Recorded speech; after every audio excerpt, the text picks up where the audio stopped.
Nosso Pai, que bom que o Senhor é o nosso Pai. Que bom que nós podemos viver esse dia a mais, nessa lembrança que o Senhor nos recebeu na sua família. O Senhor colocou em nós o Teu Espírito e a gente pode aprender juntos aqui como igreja, como corpo, como família. Ministra a nós, Senhor. Obrigado por cada um dos meus irmãos aqui. Com certeza, o Senhor tem algo para nós. E, ó Deus, obrigado, porque a Tua palavra é autoridade. E nós queremos que, de fato, ela nos ensine, ela traga um pouco mais de luz para nós. Vivemos melhor o dia de hoje praticando aquilo que o Senhor coloca para nós. Senhor, muito obrigado por cada irmão aqui. Então, mais uma vez, eu oro grato assim, Senhor, no nome, só podia ser no nome de Jesus. Amém, Senhor. Amém. Bom, dentro dessa série, eles chegam lá, gente. O problema não está com os universitários, tá, gente? Isso daqui está com o computador mesmo. Dentro dessa série maravilhosa desses 2 meses, mostrando aqui a autoridade, obrigado, né, da palavra. Se lembrarmos, gente, que desde o princípio, Deus, um ser inteligente, nos fez inteligentes também, não como Ele, mas inteligentes para poder, de fato, reconhecê-lo, para poder conversar com esse Deus. E uma das coisas que Ele fez, pensando em nós, foi deixar algo escrito. Algo para nós abrirmos, algo para nós com o privilégio de estarmos estudando. Eu falei há pouco que Deus é inteligente, 100%, e prova que nós não somos 100% como Ele pelas decisões que desde lá Adão eles tomaram por causa de um coração inclinado como o nosso aqui hoje para aquilo que então é o errado. Tá? E dentro desta série, desse livro que o Senhor nos deu, você quer que eu continue aí ou alguma coisa?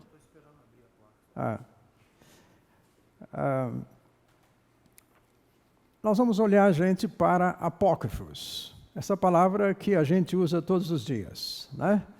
Agora, nos últimos tempos, a gente está lembrando um pouquinho mais, poderíamos lembrar de algo parecido, que nem apócrifo, porque é tanto fake news por aí, né? Tanta informação duvidosa que a gente, então, pode se fazer do apócrifo um pouquinho mais similar, mais parecido com aquilo para nós estamos entendendo. Quando nós falamos de apócrifos, essa palavra traz a ideia na Bíblia de algo que não ficou tão claro. Tem alguns versículos aí do Novo Testamento, que não precisamos ler aqui agora, mas que fala de algo que Deus fez conosco, que foi trazer revelação. É algo que estava oculto, tá? E algo que não estava tão claro. Então, traz a ideia dentro dessa palavra no texto do grego, então, Deus querendo que algo oculto, até uma citação de Colossenses, quando fala a respeito de Jesus, ele como aquele mistério que estava oculto, mas que agora nos foi revelado.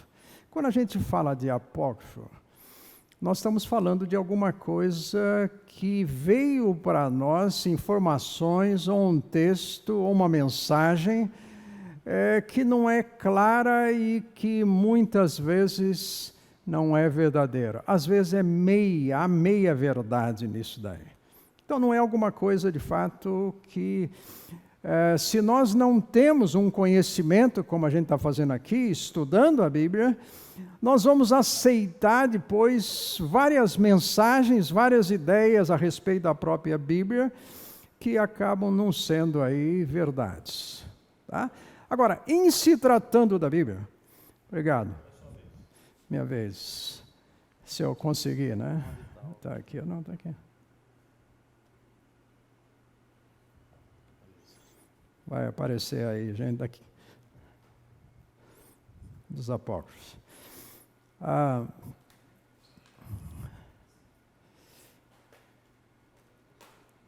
A Bíblia como verdade de Deus, ela também pode ser mal interpretada, mal usada. A gente sabe disso.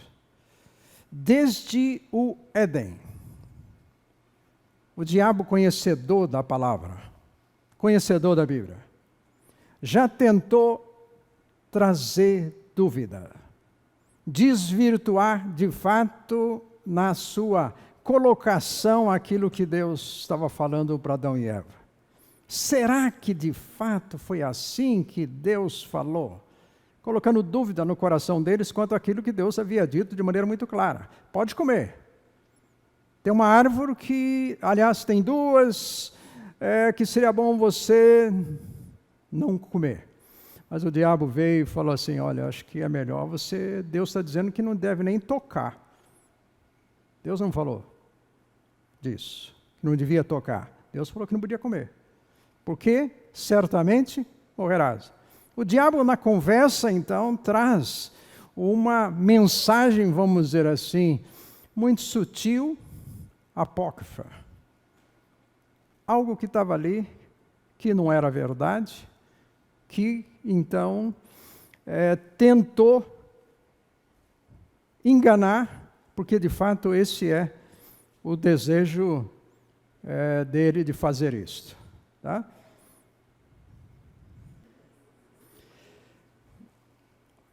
Está dando para ler, né? Ok. O que são? Então, lá a palavra no grego, apocrypta, separado coisas ocultas. Algo que, de fato, nesses textos aqui, traz essa ideia de algo que a gente precisa saber, algo que precisa ser, de fato, aí esclarecido. Então, é um texto, quando a gente fala de livros apócrifos na Bíblia, então, é um texto, uma obra, um conteúdo duvidoso. Duvidoso. A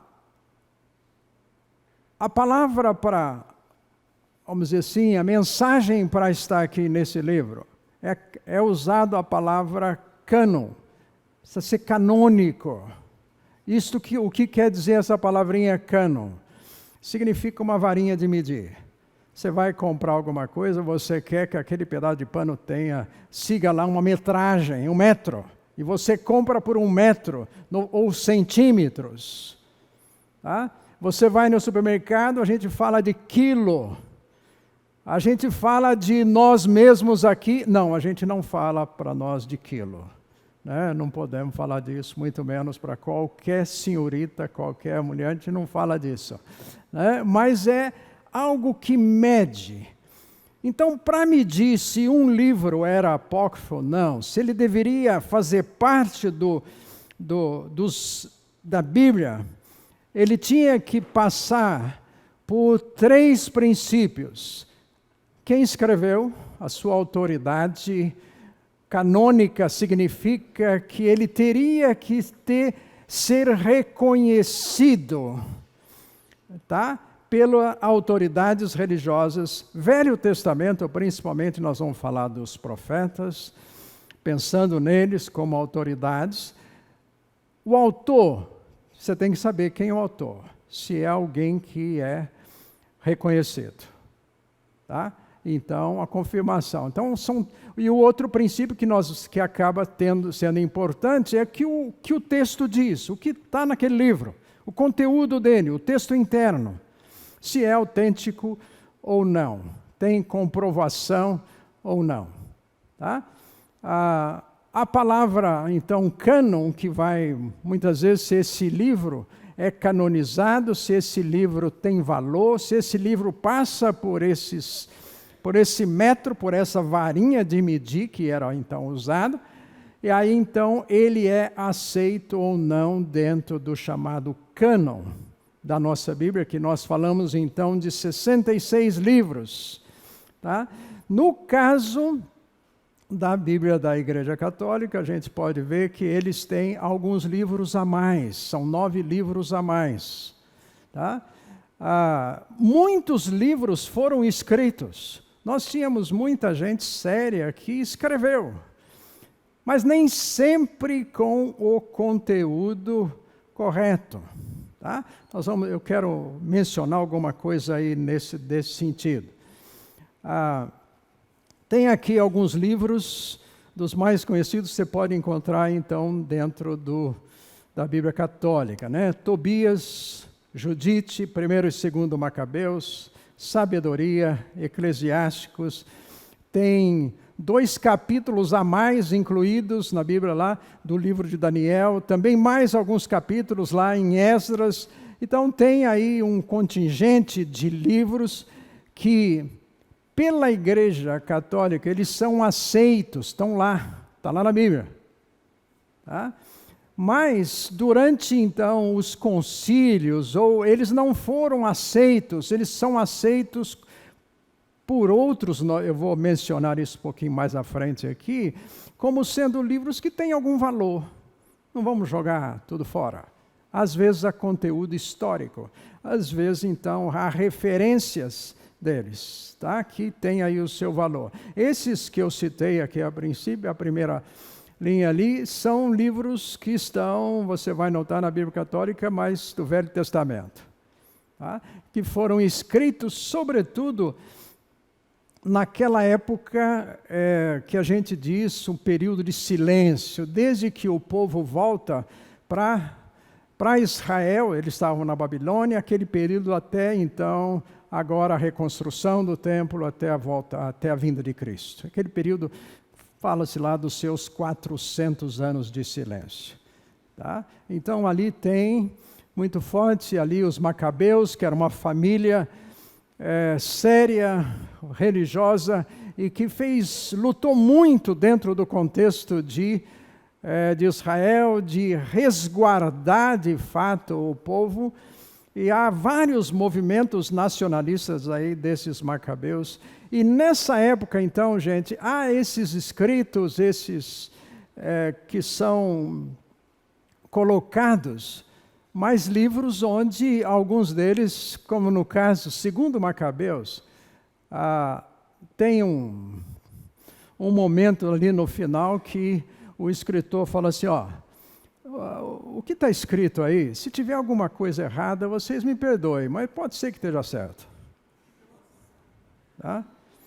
Então, tem disso, vamos dizer assim, a sinceridade com relação a isso. No Novo Testamento, no caso até da Bíblia Católica, não tem nenhum livro aí lá apócrifo, que a gente chama de apócrifo. Mas há vários evangelhos que foram escritos em nomes de pessoas. Era muito natural, gente, alguém escrever alguma coisa e colocar no nome, né? Falar assim, olha, eu quero escrever algumas coisas aqui sobre medicina, e ele pega o nome do Luiz Américo e põe lá embaixo como que é o Luiz Américo. Tá? Assinatura. Isso aconteceu muito, até por um reconhecimento às vezes. Não, aquele cara é legal, eu tenho um respeito por ele, eu vou escrever um livro e falo que foi ele. Dou toda a honra para ele. No Novo Testamento, então, nós não temos propriamente na Bíblia Católica nenhum desses livros, mas são livros que existem, evangelhos, né, de Tomé. Tem um livro que é citado lá no nosso livro de Judas a respeito de Enoque, mas que não é um livro reconhecido canônico. Tá? Alguns valores. Eu mencionei para vocês. Há diferenças entre um livro inspirado, tá? De fato tem todo o controle do Espírito Santo.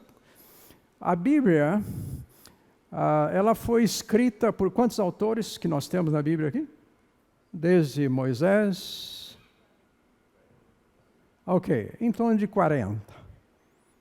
Em torno de 40 autores. Foram escritos, gente, num período de quantos anos? Ok, de 1500 a 1600 anos. Todo esse tempo, há o controle do Espírito Santo sobre a palavra. Um dos ministérios do Espírito Santo, quanto a ele, essa coordenação de todo o conteúdo bíblico, é essa relação dele como sendo aqui, gente, o nosso professor. Eu já mencionei aqui em algum momento. Gente, nós temos o único livro às nossas mãos, onde quando você e eu o abrimos, o escritor está conosco. É o único livro. Privilégio nosso, ter a palavra. E é Ele que vai, então, de fato, estar abrindo o seu e o meu entendimento. No momento em que nós vamos ler o texto bíblico, vamos ouvir, é por isso que a gente vai se abrir para o Espírito Santo, para que Ele ministre a nós. Ele veio, Jesus deixou muito claro isso ali naquele momento do jantar pascal, sobre a vinda do outro Consolador e todo o papel dele que ele iria fazer, trazendo convencimento, orientação interior, falando conosco, nos fazendo lembrar uma das coisas que Jesus falou: vocês vão lembrar, dizendo para os discípulos, de muita coisa que eu tenho dito para vocês. O Espírito Santo vai ajudá-los nisto, vai fazer esse papel.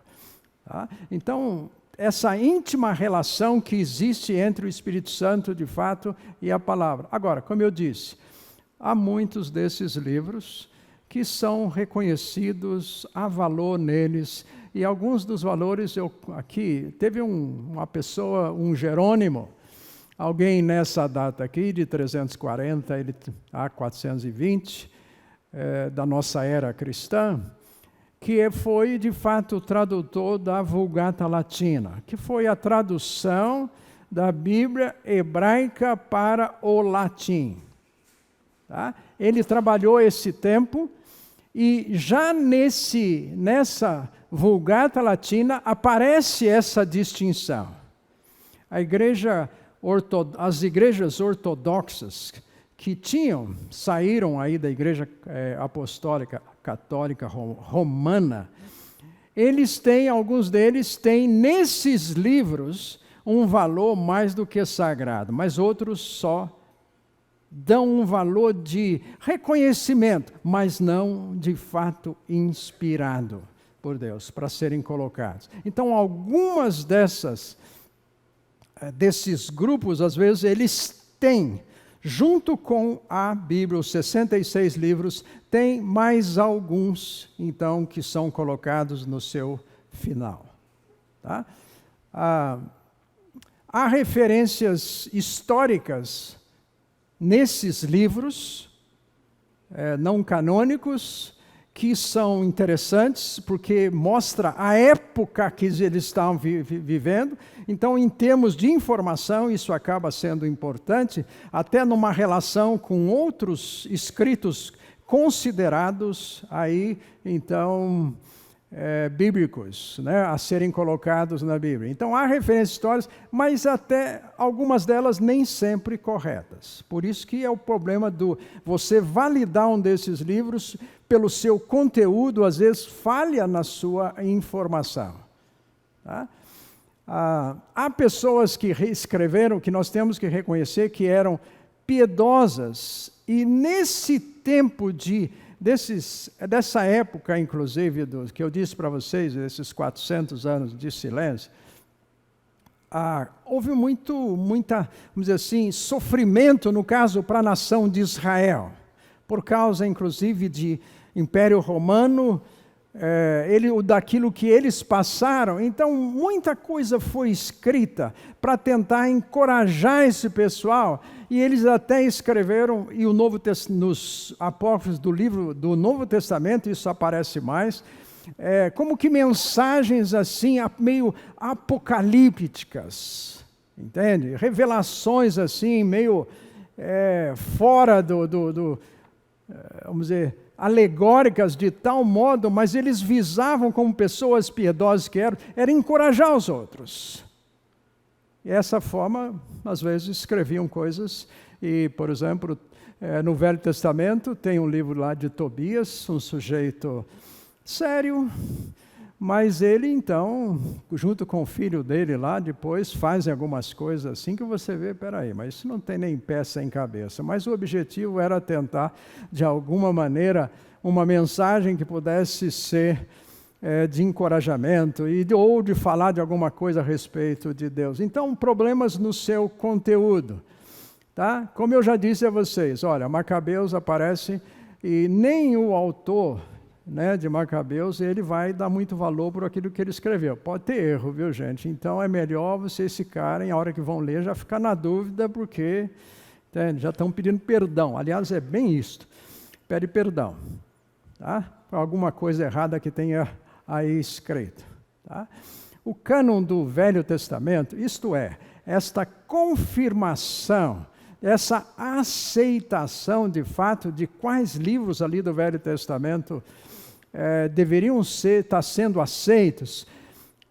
Esdras que foi alguém que usado, Esdras que está aí na Bíblia, né, junto com Neemias, ele foi alguém usado que teve muito valor para isso daí. E dentro da Bíblia hebraica, dentro de Israel, da nação, é bem aceito então vamos dizer assim, esse trabalho de Esdras como alguém bastante sério nisso. Tá?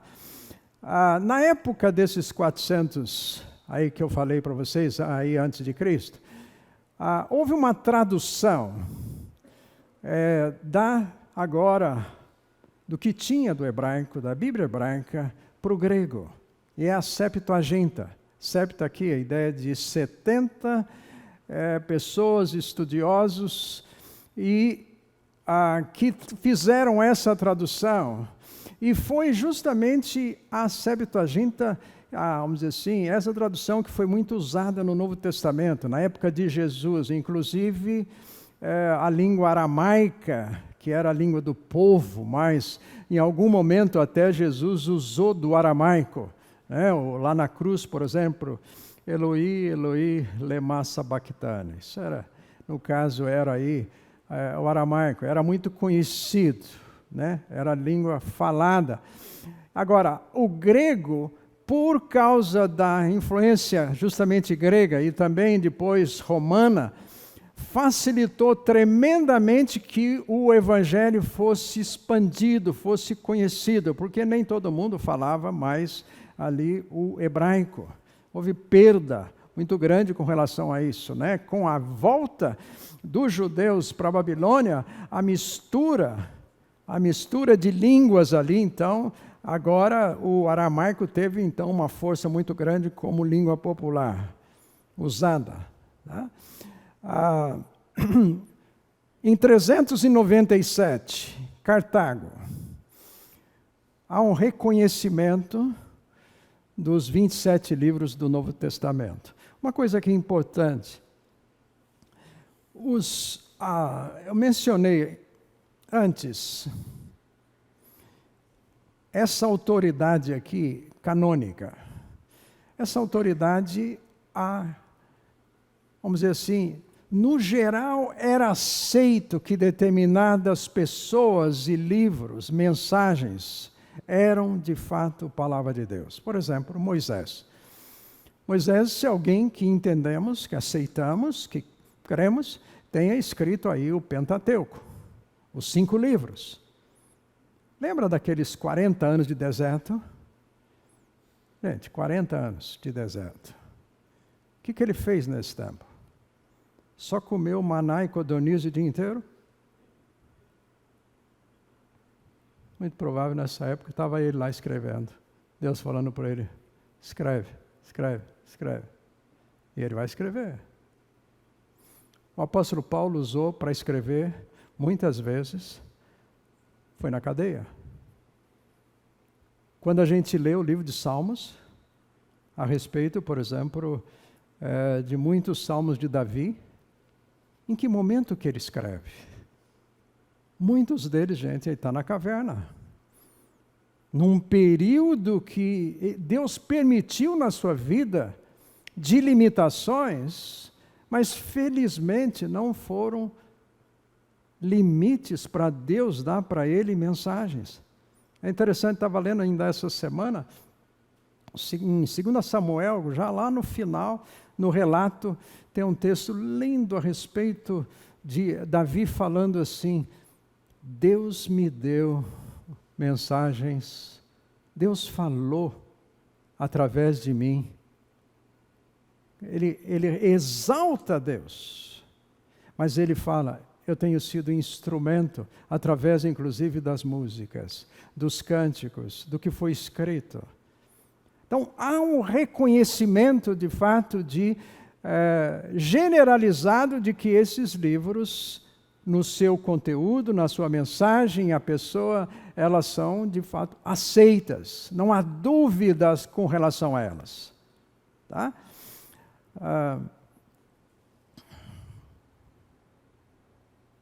No caso, esse reconhecimento dos 27 livros aqui do Novo Testamento, não era que o concílio estava reunido para, vamos fechar esse assunto. Não, já havia aceitação. Eles simplesmente ratificaram aquilo que já existia nesse concílio. Porque há muitos concílios na história. Tá? Uma coisa interessante, ano 400 e, se me engano, 430 da nossa época, né, época de Cristo, DC, houve um concílio, gente, em função de aquela questão que estavam discutindo, a questão imagens. E aí, imagem passa a ter a sua aceitação. Por quê? Como é que a gente faz hoje com criança? Quem já trabalhou com criança aqui já usou flanelógrafo. Sabe o que é isso? Esse palavrão aí, né? Enfim, são aquelas figurinhas que são colocadas ali para as crianças entenderem. E a gente diz o seguinte: esse daqui, ó, é o Pedro. Esse daqui é o Paulo. O que aconteceu na história aí eclesiástica? Daqui a pouco já estavam se ajoelhando diante do flanelógrafo, da figurinha do Pedro que estava ali. Gente, é apenas uma figura. Aí fizeram para... Vamos contar a história? Vamos fazer então aqui como se fosse uma imagem do Pedro. Só que, infelizmente, daqui a pouco, estavam se curvando diante da imagem. Esse é o histórico, que vem dessa tradição das imagens, que nós achamos para nós uma coisa absurda. Mas, gente, se você e eu não tomarmos cuidado, nós fazemos da Bíblia um ídolo, uma imagem. Você tem aquele bibrão lá na sua casa? Que espanta tudo que tem lá?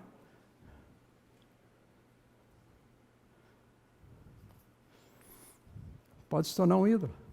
Ele fica ali, você sabe que ele está ali, e porque só ele está ali, pronto, o diabo não chega perto. Até você descobrir que é o conteúdo dele que faz diferença. É a mensagem que está lá. Não é necessariamente o livro. Eu não sei a história de alguns de vocês aqui, história religiosa, de vida cristã. Mas talvez alguns de vocês aqui, inclusive eu, já tivemos algumas tradições nossas tão emperradas para nós que a hora que você descobriu que não fazia grande diferença, mas até ali se tornou para você algo, um dogma, uma tradição tão grande da sua vida. Gente, nós temos isso nas famílias.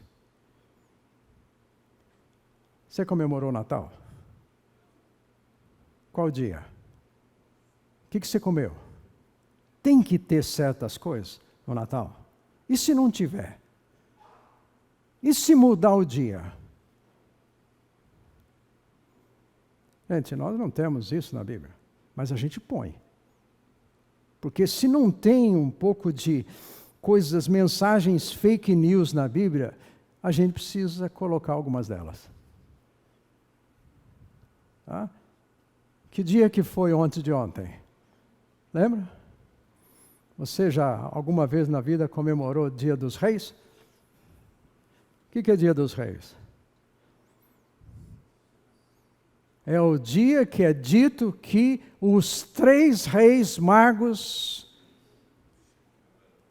chegaram lá para encontrar o menino. Tá? 3. A Bíblia não fala de 3, mas a gente fala que são 3. É a história.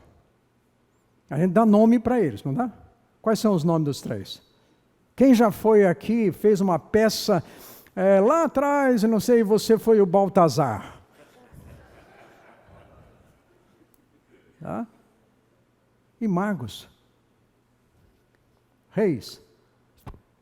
Mas a gente coloca, gente. E vamos comemorar, né? Ainda bem que a gente aprende o lugar disto possível na história. Né? Mas, gente, tem muita coisa que pode ser boa, mas não dá para colocar na Bíblia como autoridade para nós. Infelizmente, há coisas que fomos ensinados, né, de uma forma que não é necessariamente deveria ser autoridade na nossa vida. A liberdade que, de fato, o Senhor nos dá pela palavra, na forma como, então, nós vamos estar aí interpretando.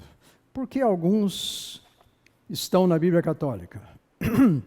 Uma coisa importante, gente, a autoridade da interpretação, no caso, estou falando agora Igreja Católica, está na própria igreja e na sua tradição, dando apoio a algumas das suas doutrinas. E aqui importante, o povo não tinha acesso à Bíblia. Isso é história. A igreja vai ser a intérprete. A autoridade, então, da cátedra papal, dos concílios. Tá? E eles vão dizer para nós como a gente vai, então, viver. E a tradição, gente, é, de fato, um perigo. Às vezes eu conto um caso acontecido na igreja, uma igreja que eu pastoreei. Final de ano, família que comia um pernil. Já comeu pernil, né? Um farofa, tal, aquela coisa assim que antes do almoço aqui é bom da gente falar disso, né? E aí tinha lá na travessa especial o pernil, mas sempre na história da família, a ponta do pernil cortada. Sempre cortada ali. E alguém, em dado momento, perguntou, mas por que o pernil na ponta precisa estar cortado? A filha perguntando para a mãe. A mãe falou, eu não sei. Eu aprendi assim.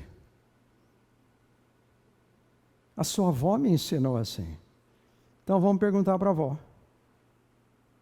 E foram perguntar para a vovó, por que... Gente, encurtando. Primeira vez que eu fui fazer o pernil, ele era grande.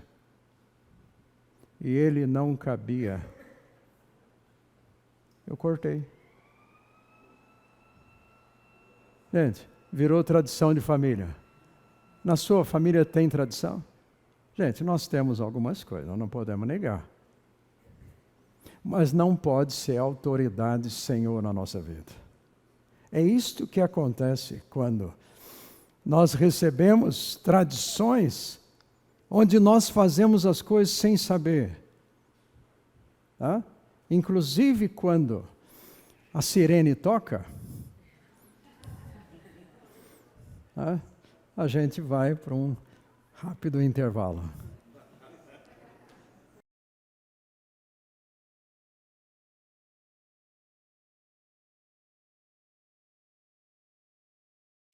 uma informação importante, aliás, duas.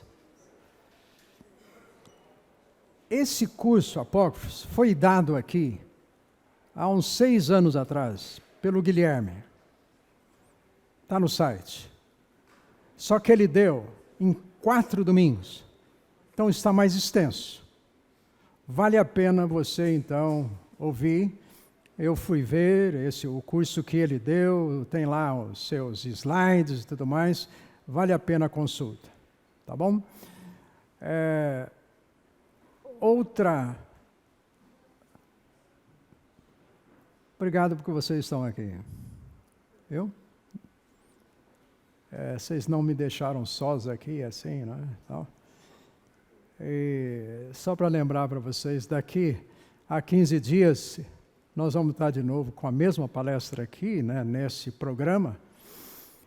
E durante o mês de fevereiro também vou ter a oportunidade de estar ministrando um curso aqui que pega muito meu coração, né? Falando da vida de Jesus, os milagres de Jesus no Evangelho de João, onde eu vou me fixar. Tá? Gente, coisa boa falar de Jesus. Tá? Alguém me relembrou aqui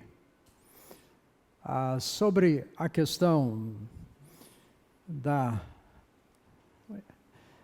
do reconhecimento dos livros canônicos no Novo Testamento. A importância, gente, de lembrar dos apóstolos. Então, um livro, para ser reconhecido, autenticado, deveria passar pelo crivo dos apóstolos e também alguém que talvez tenha tido convivência com Jesus. Por isso, você vai notar nesses autores aí do Novo Testamento. Tá? Eram, vamos dizer assim, do mesmo modo que no Velho Testamento os profetas tinham muito peso, tá? Para essa autenticação, porque não era qualquer pessoa que vai dizer assim, não, esse daqui, põe lá, esse é bom. Enfim, tinha que ter toda essa autoridade. Tá? O livro, eu estou falando livro, pode ser um tratado, pode ser uma carta de Hebreus. É aquele que historicamente teve lá suas dificuldades para definir se era Pedro, se era Paulo. Ou, quem sabe até nem Pedro, Apolo. Tá? É um livro de conteúdo a respeito da pessoa de Jesus. Gente, se você não estudou Hebreus ainda, é maravilhoso em termos de conhecer Jesus, o que ele está fazendo hoje. Por favor, não pensa que ele está aposentado, não. Não está descansando, trabalhou muito. Gente, ele está lá trabalhando por você e por mim, nosso advogado, intercede por nós. A autoridade dele, gente, isso dá para nós uma segurança de podermos, como vai chegando lá para o final, dizendo assim, olhe para ele, o autor e consumador da nossa fé. Você já pecou alguma vez? Nenhuma condenação há mais para nós que estamos nele. Gente, ele perdoou. Eu não preciso carregar. Nada.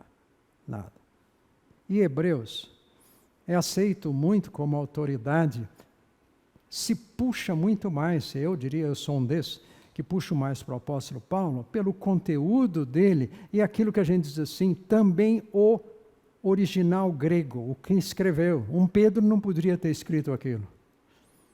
Tá? Porque o grego, vamos dizer assim, a gente fala grego, parece que um negócio, nossa, ele fala, né, grego, tal, coisa assim. Gente, o grego do apóstolo Pedro era mais do que arroz e feijão. Simplinho de tudo. O do Paulo era diferente. Era grego mesmo, daquele, né, bonito, pesado, que aprendeu com Gamaliel, enfim, teve lá seu doutorado, tudo, é parte da diferença. E também tem outros detalhes lá que nos levam para ter aí esta aceitação. Não há dificuldade alguma dentro dos teólogos quanto aí a Hebreus como um livro inspirado. Tá? Não há qualquer dificuldade com relação a isso. A dificuldade que houve, e hoje quase nem se fala muito, mas é um pouquinho aí com relação a Paulo.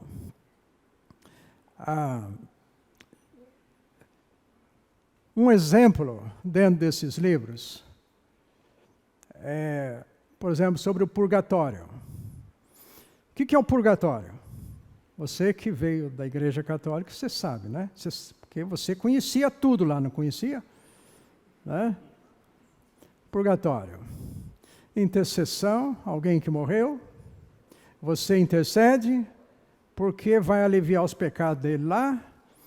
E aí, então, você intercede, você acende vela, você... olha, gente, para a questão aí... que ele foi para um lugar onde não está salvo ainda. Então, você vai dar uma mãozinha para isso. Tá? Então, entra toda a questão, gente, de interceder sem Cristo, sem Jesus. Problema grave acaba aí, intercessão. E no caso de Macabeus, ele vai dizer isso daí. Fala isso. Por isso é aceito, porque havia uma certa aceitação que isso deve ser colocado como inspirado. Então existe aceitação em termos disso. Justiça pessoal, eu coloquei aqui méritos, por quê? Porque se dava esmolas. Então, através do mérito de pagar, comprar um terreninho no céu, você então aí vai merecer, se você der bastante. Lembra que Jesus falou a respeito disso no Sermão do Monte? Um aspecto importante que Jesus cita, por que ele fala lá, se você der esmolas? Sua mão direita, nem a esquerda, fica sabendo disso daqui. O Pai secreto, tá? Havia uma validação muito forte da questão, o mérito em si daquilo que eu faço. E no estudo, gente, do conhecido Sermão do Monte, você vai notar que existe a justiça que nós temos através de Jesus e a justiça religiosa, a justiça dos fariseus, a justiça que era colocada ali para Israel de tal maneira que Jesus chega ao ponto e fala assim, se a sua justiça não for maior do que a deles, você não entra no meu reino. O que Jesus está dizendo? É impossível com a justiça humana qualquer pessoa ser salva, a não ser com a minha. Justificados, pois, mediante a fé, temos paz com Deus, quer dizer, tudo em Cristo, aquilo que Ele fez por nós. Eu não pago, gente, não vamos tentar fazer as coisas com Deus num relacionamento que a gente como se fosse merecer. Eu vou orar bastante, porque aí, sabe como é que é? Se eu orar bastante, se eu ler bastante a Bíblia, se eu falar bastante de Jesus, sabe como é que é? Eu vou merecer, não só salvação, mas algum tipo de bênção de Deus. Porque Ele vê que eu faço, então Ele vê que eu sou bonzinho, Ele vê que eu vou na escola dominical, Ele vê que então, e aí o mérito, gente, nós não temos mérito, é graça. Ou é graça, ou é desgraça, vamos dizer assim. Tá?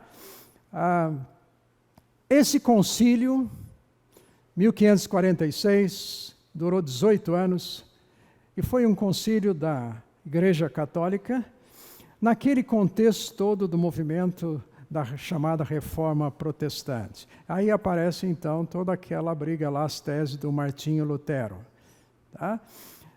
Esse concílio aqui ratifica, confirma todos esses livros apócrifos como devendo ser colocados. Aqui, no caso, mantidos na Bíblia Católica. Tá? E aí, então, Martinho Lutero, com as suas teses, as 95 teses que ele coloca lá na porta da igreja e naquele contexto todo de tantas dificuldades ali que ele viveu. Tá? E outros, que não foi apenas Martinho Lutero. Algumas aplicações importantes. Falando em tradição, gente, deixa eu lembrar uma coisa aqui. Como eu disse, não foi apenas Martinho Lutero que Deus usou para, de fato, colocar muito toda a autoridade na Escritura. Tiveram outros, são muito conhecidos. Zwinglio, Hus, Calvino. Calvino, então, ficou marcado muito. E hoje, então, muito se fala dos calvinistas ou arminianistas, que eles têm lá 5 pontos de diferenças entre eles. Gente, hoje em dia, às vezes, até se pergunta, você é calvinista ou não? Em questões de denominação. Nós temos denominações que são calvinistas, outras são arminianistas. Tá? Histórico isto. Você vê, vamos dizer assim, de modo geral se fala dos presbiterianos como calvinistas, os metodistas, arminianos. Dentro desses 5 pontos de diferenças que existem.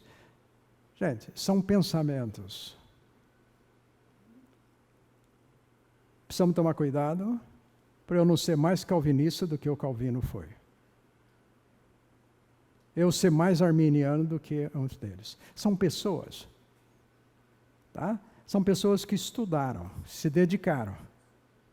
Mas o perigo, gente, de eu pegar uma teologia de Calvino ou de qualquer um outro autor e se tornar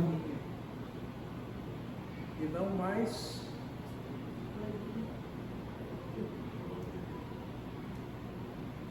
não mais autoridade bíblica. Então é importante, eu queria relembrar isso. Nós estamos seguindo aí de fato.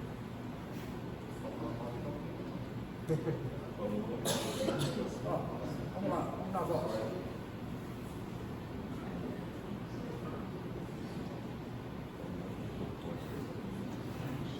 Gente, algumas aplicações aqui importantes dentro desse estudo.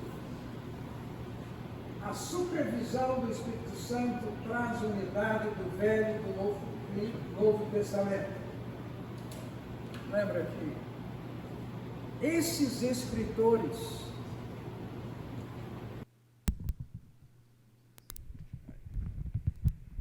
sempre tem os universitários para todo lado, né? Os irmãos aí que... Obrigado.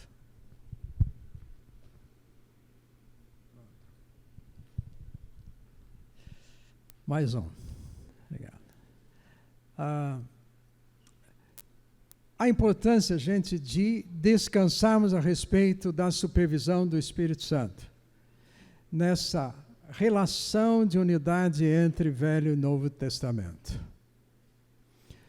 Os apóstolos, e nem Jesus, eles não citaram esses livros apócrifos. Há menções de alguma ideia em algum momento. Tá?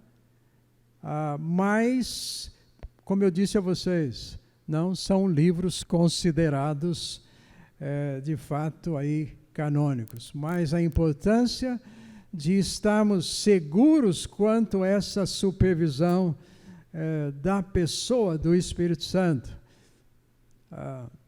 Quem é o Espírito Santo? Vamos relembrar aqui.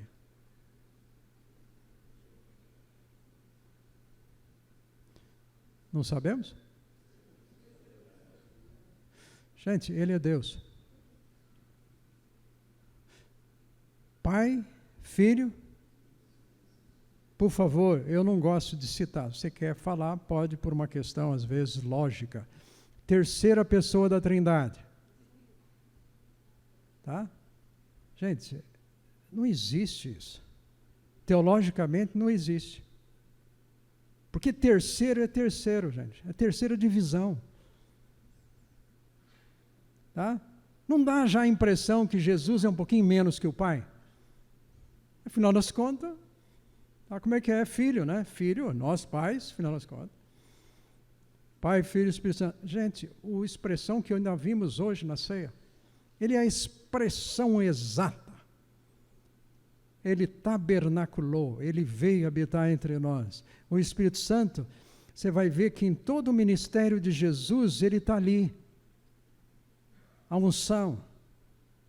O Espírito Santo está com você, está comigo. Deus. Só que ele é uma pessoa. Importante isto. Não vamos tratar o Espírito Santo como, né, você abriu uma porta assim, passou um vento assim, opa! Não, gente. Você conversa com o Espírito Santo. A Bíblia fala para a gente fazer isso. Ele testemunha com o nosso espírito que somos filhos. Em alguns momentos da sua vida, você vai viver a experiência você vai dizer assim, algo está me dizendo, uma vozinha ali, assim, a gente usa essa expressão, não é uma vovozinha, é uma voz ali, alguma coisa falando, indicando para nós algum caminho.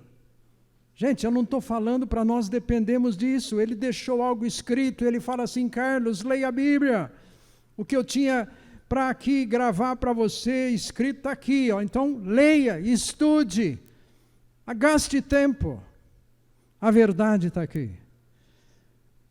Mas em algum momento você vai notar experiências que você vai entender. Puxa, alguma coisa me falou. Semana passada, acordei, madrugada, naturalmente, né? Gente, nitidamente, ora por tal pessoa. Gente, eu ia orar de madrugada, mas tinha lá alguém me dizendo, ora por tal pessoa. Eu comecei a orar por essa pessoa. Um dia e meio depois falei com essa pessoa e ela falou, a noite anterior eu estava com um pensamento suicida, sendo atacado por uma pressão suicida.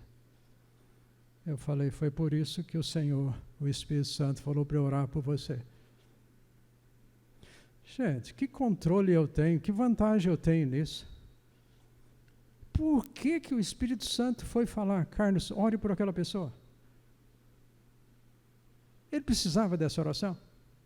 Oração é decididamente um mistério para nós. Mas o Espírito Santo, o Senhor faz conosco parceiros dele, nos projetos dele. Agora, isso não significa que toda vez que eu acordar de madrugada, lembro da minha sogra, ai, nossa, vamos. Minha sogra, bênção, já foi.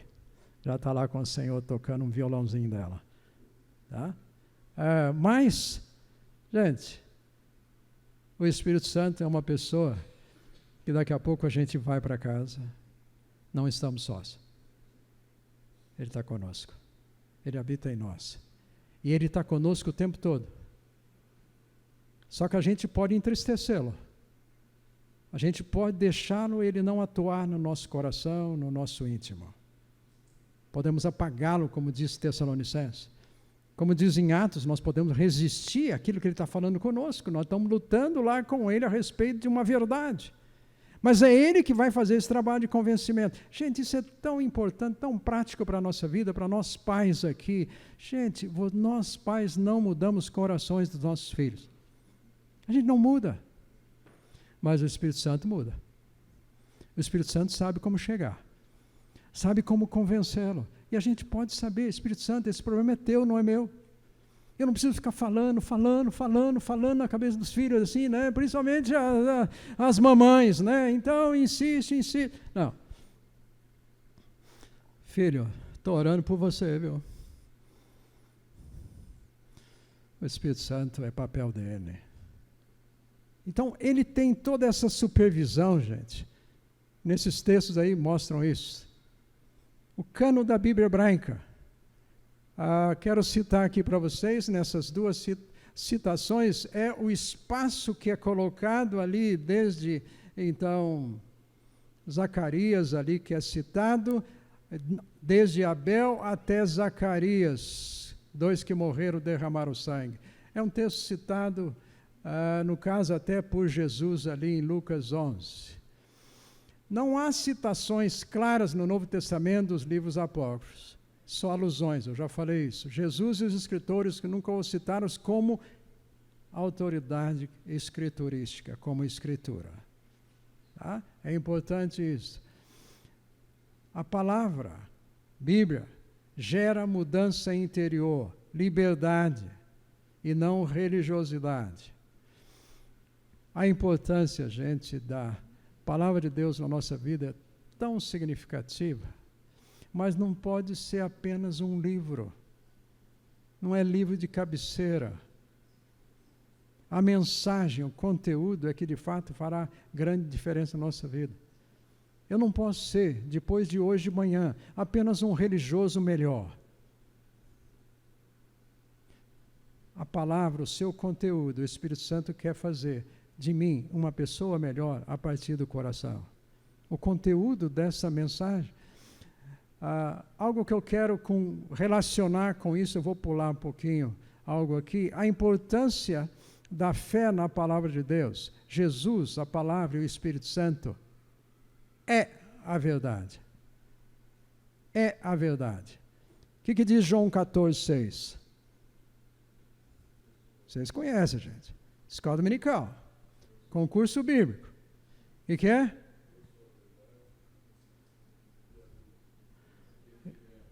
Eu sou o caminho, a verdade. Jesus está dizendo, eu sou. Esse é o mesmo eu sou, que aparece só no Evangelho de João, numa referência ao eterno. A mesma referência que, no caso, o Pai, Deus fala com Moisés lá. Deus, quem que vai me enviar para lá para o Egito? Diz que é o eu sou o que sou. Uma referência. É por isso que no Evangelho de João sempre vai aparecer assim, eu sou o caminho, eu sou a verdade, eu sou a ressurreição, eu sou a luz, enfim, eu sou. Se remete completamente lá em Êxodo. Jesus, no capítulo 7, falando com os religiosos, ele até fala, antes que Abraão existisse, eu sou o eterno. Eu existo. Jesus é esse eu sou. Mas é interessante que Jesus, no capítulo 16, quando ele está falando a respeito da vinda do outro Consolador, ele fala assim, o Espírito da verdade. O Espírito Santo é a verdade. A verdade. Jesus é a verdade. O Espírito Santo é a verdade. E em João 17, na chamada oração sacerdotal, no versículo 17, santifica-os na verdade, a tua palavra é a verdade. Conhecereis a verdade. A íntima relação, gente, que existe entre a nossa vida com Jesus, a palavra, a Bíblia e o Espírito Santo. Então, a autoridade desse livro na nossa vida, gente. E o nosso relacionamento com esse livro, gente, é por fé. Sem fé, é impossível. Se você quer agradar a Deus, vamos ler a Bíblia. Confiar no que está dito, está aqui. Você jamais vai estar sozinho. Por quê? Quem falou isso? Você tem medo da morte? Está preocupado com uma casa? Jesus disse o quê? João 14. Na casa do meu pai? Gente, tem coisa melhor lá para cima. Muito melhor. E ele diz o quê? Eu vou. Volto com o seu canto arrumado lá. Com jardim e tudo. Né? Tudo preparado por ele. Promessa de volta. Gente, ele diz num contexto ali que eles estavam com dúvidas, com tristeza, porque Jesus estava repetindo agora nesse momento assim, eu vou embora, hein? Eu vou embora. Jesus, para onde o senhor vai? E Jesus então vai consolá-los. É por isso que ele fala, eu não vou deixar vocês sozinhos. Eu vou enviar o outro Consolador, que vai estar com vocês para sempre. Gente, o Espírito Santo está conosco sempre. Você lembra o dia que você conheceu hoje Jesus? Está registrado isso para você? O dia que o seu nome foi escrito no livro da vida? Foi naquele dia que o Espírito Santo veio habitar em você. Ah, eu não sabia disso, mas então agora você está sabendo. E olha uma coisa que ele diz, quando que ele sai? Até o dia que ele falar assim para você, vem embora para cá. Até aquele dia. Então, gente, nunca estaremos sós. Nunca. O Consolador está conosco. E nele nós vamos fazer o quê? Pela fé, entendemos que até o universo foi formado pela própria palavra de Deus. Deus falou, aconteceu. Deus fala. Eu posso crer. Romanos 10 diz, eu vou ouvir a palavra e a minha fé cresce. Eu preciso desse livro. Gente, esse livro não é simplesmente agora para facilitar a nossa vida, a gente põe aqui no celular e a gente então agora, ai que bom, agora não preciso ficar mostrando para os outros que eu vou para a igreja com a Bíblia desse tamanho assim e tal. Não, gente, como você quiser, nós precisamos desse livro, nós precisamos da mensagem que está aí, nós precisamos estudar esse livro. E se é de Deus, vai envolver fé da nossa parte. Fé da nossa parte. A importância, irmãos, de que não é simplesmente como Tomé. Se eu não ver, eu não creio. Não.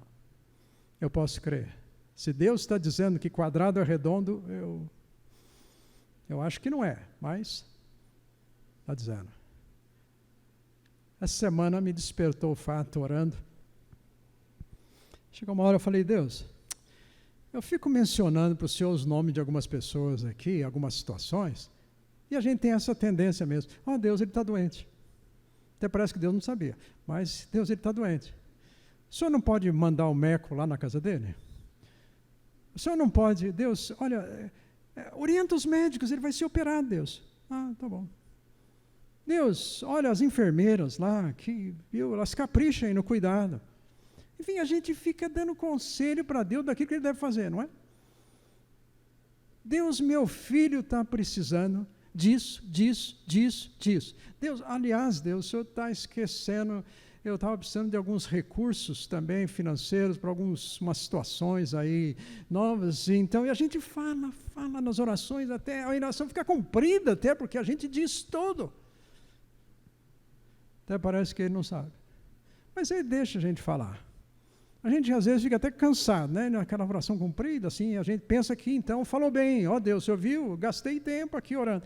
Gente, nessas listas todas de oração que a gente recebe, você recebe, tanto nome lá que você já esqueceu, você leu o primeiro nome, quando você chegou no último, já, como é que é o primeiro mesmo de novo? E aí, gente, Deus não esquece. O Espírito Santo não esquece. O Senhor sabe do que você está passando. Tristezas, alegrias, Ele sabe disso. Mas eu preciso falar com Ele, sabe por quê? Porque o problema está no meu coração. A hora que eu lanço para Ele, eu vou descansar. É o que Ele quer que eu faça. O que Jesus falou? Venha. Venha aqui comigo um pouquinho. Descansa. Lança sobre mim a preocupação. Mas a gente puxa, a tendência é a gente puxar de novo, tira lá das costas dele. Não, eu quero carregar um pouco de peso. Né? Eu estou precisando sofrer um pouco com os meus problemas, com os meus pecados. Ele fala, não precisa. Deixa comigo. Deixa comigo. Então a fé, nossa gente, quando nós olhamos para a palavra, não existe possibilidade de uma relação com esse livro se não for essa aceitação do que autores escreveram e a importância do que escreveram e a importância do que isso vai fazer diferença na minha vida, gente. Gente, Bíblia não é o nosso livro da nossa religião. A Bíblia é uma conversa do plano de Deus, de quem Ele é, do que Ele programou para você e para mim, como nós podemos ser, para toda a eternidade, pessoas amadas por Ele, úteis por Ele. Nós vivemos aqui, nós estamos de transição, nós somos peregrinos, nós estamos de passagem. Ele está dizendo isso. Como é importante a gente saber isso. Lembrar-se que o Senhor está projetando para nós, o melhor está lá. Melhor está lá. Para nós pais, avós aqui, como que vai acontecer com os nossos filhos, com os nossos netos? Como é assim? Gente, o mesmo Senhor que cuida de nós, vai cuidar deles. O mesmo Espírito Santo que atua em nós vai atuar neles. O que nós podemos deixar de mais relevante, de legado para os nossos filhos? Gente, é que os nossos filhos possam reconhecer Jesus como autoridade, como Bíblia para eles. É o melhor que nós podemos deixar para eles. Você não tem garantia de que você vai deixar herança nenhuma para os seus filhos. Herança financeira nenhuma, por mais que você tente. Deus pode simplesmente puxar o tapete, mas você pode deixar para os seus filhos uma relação sua, minha, pessoal, com o Senhor, de dependência do Senhor, de estudo da palavra. Seu filho precisa saber, nossos netos precisam saber que nós amamos o Senhor, que nós amamos esse livro, que é a verdade de Deus para nós, que somos dependentes dessa mensagem. É o melhor legado, é a melhor herança que nós podemos passar. E esta é possível, porque é Deus que vai atuar em todo o coração dele. Isso é um descanso para nós. Descanso. Eu lembro do dia que a minha mãe de 7 filhos, e eu sempre lembro, né?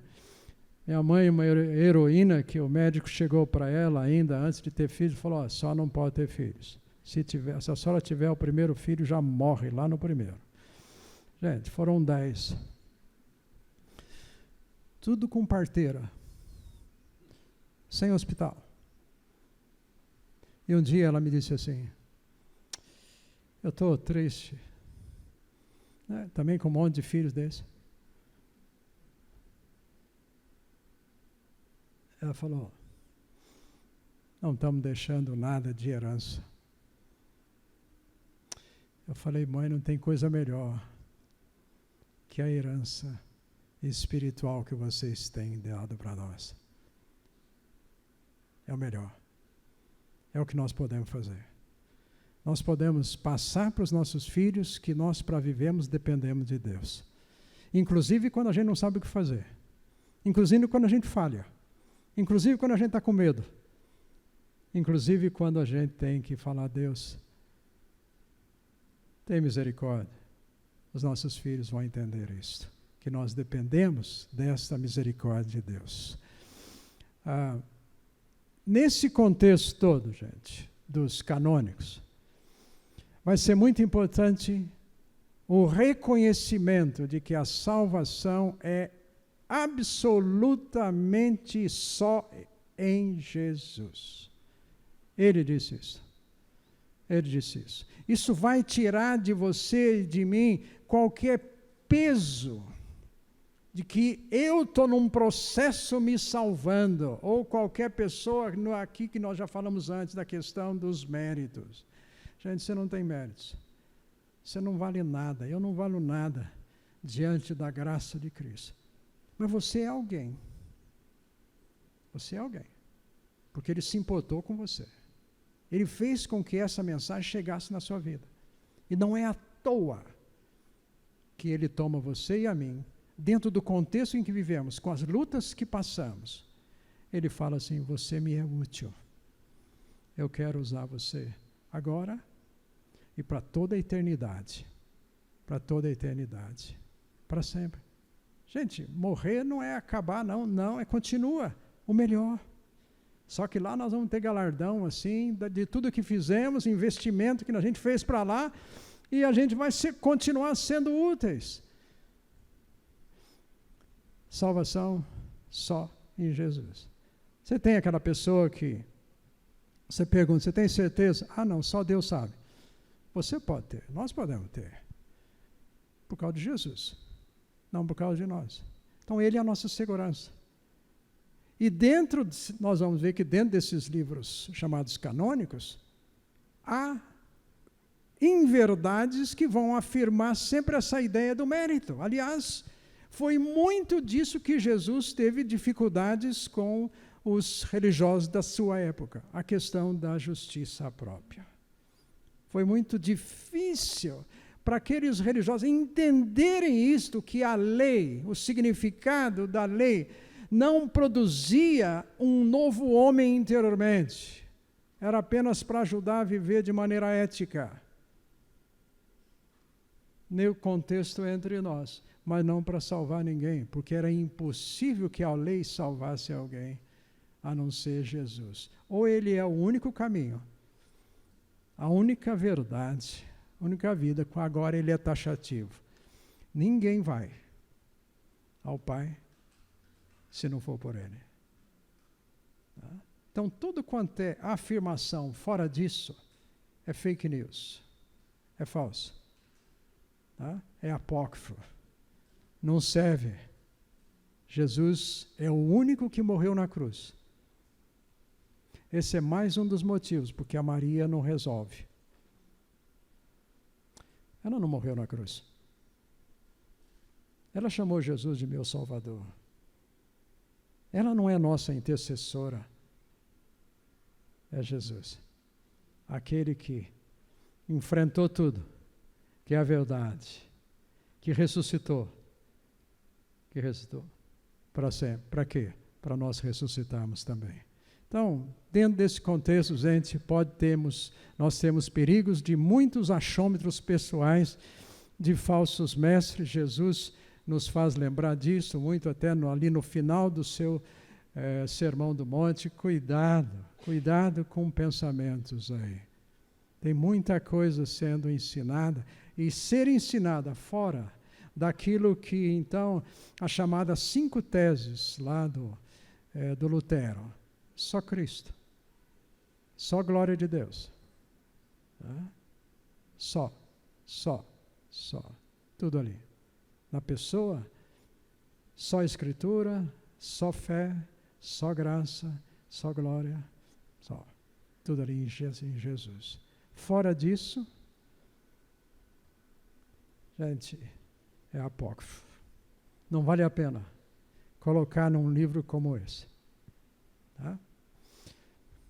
A gente vai bater a caçarola. Né? Que o Senhor abençoe o seu dia, o seu relacionamento com o Senhor, mais e mais amando esse livro, porque veio de Deus para o nosso coração, para nós. É autoridade na nossa vida. Vale a pena praticá-lo. Vamos agradecer ao Senhor. Senhor, obrigado por esta manhã agradável aqui com os meus irmãos, relembrando, Senhor, quem é o Senhor, esse Deus que se preocupou em falar conosco, nos fez pessoas que podemos entender a nossa situação pecadora, mas que existe cura. Senhor, obrigado, porque o Senhor nos amou e nos ama, tem propósito para a vida de cada um aqui. Obrigado, Senhor, porque fazemos parte da Tua igreja, Tua família, e vivemos hoje para viver com o Senhor sempre. Que bom, Senhor, que o Senhor nos dá desses privilégios. Ó Espírito Santo, obrigado pela Tua presença aqui conosco. Obrigado porque não vamos sozinhos. O Senhor está conosco sempre. Senhor, eu oro agradecido em nome de Jesus. Amém.